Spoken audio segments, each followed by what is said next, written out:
जय श्री कृष्ण। यह एकादशी धन वैभव देती है तथा पापों का नाश कर उत्तम गति भी प्रदान करने वाली होती है। धनाधिपति कुबेर ने भी इस एकादशी व्रत का पालन किया था, जिससे प्रसन्न होकर भगवान भोलेनाथ ने उन्हें धनाध्यक्ष का पद प्रदान किया था।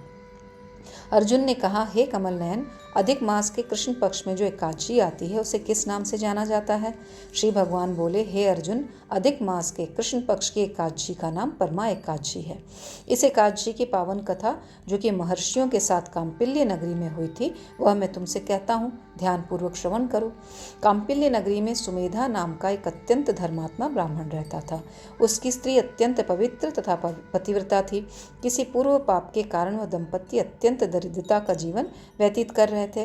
ब्राह्मण को भिक्षा मांगने पर भी भिक्षा नहीं मिलती थी। पर्याप्त धन न होने पर भी उस ब्राह्मण की पत्नी अतिथियों का आदर सत्कार करती और उनको अन्न देकर स्वयं भूखी रह जाती थी और पति से कभी किसी वस्तु की मांग नहीं करती थी।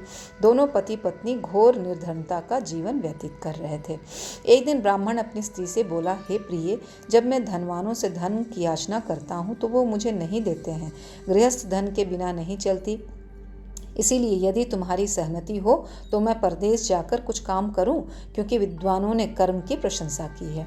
ब्राह्मण की पत्नी ने विनीत भाव से कहा, हे स्वामी, ईश्वर ने भाग्य में जो लिखा है उसे टाला नहीं जा सकता, आप परदेश न जाएं। स्त्री की सलाह मानकर ब्राह्मण परदेश नहीं गया। इसी प्रकार समय बीतता रहा। एक बार कौंडिन्य ऋषि वहां आए।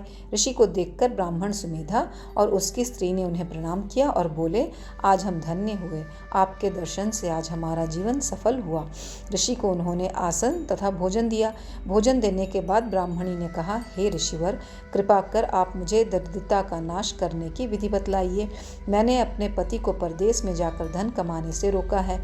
मेरे भाग्य से आप आ गए हैं। मुझे पूर्ण विश्वास है कि अब मेरी दरिद्रता शीघ्र ही नष्ट हो जाएगी, अतः आप हमारी दरिद्रता नष्ट करने के लिए कोई उपाय बताएं।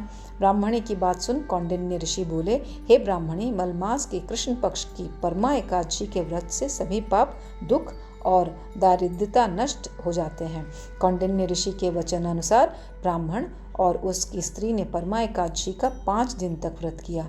व्रत पूर्ण होने पर ब्राह्मण की स्त्री ने एक राजकुमार को अपने यहाँ आते देखा। राजकुमार ने ब्राह्मण और ब्राह्मणी को उत्तम घर, जो कि सब वस्तुओं से परिपूर्ण था, उन्हें रहने के लिए दिया। तदुपरांत राजकुमार ने आजीविका के लिए एक गांव भी दिया। इस प्रकार ब्राह्मण और उसकी स्त्री की गरीबी दूर हो गई और पृथ्वी पर काफी वर्षों तक सुख भोगने के पश्चात वे पति पत्नी श्री विष्णु के उत्तम लोक को प्रस्थान कर गए।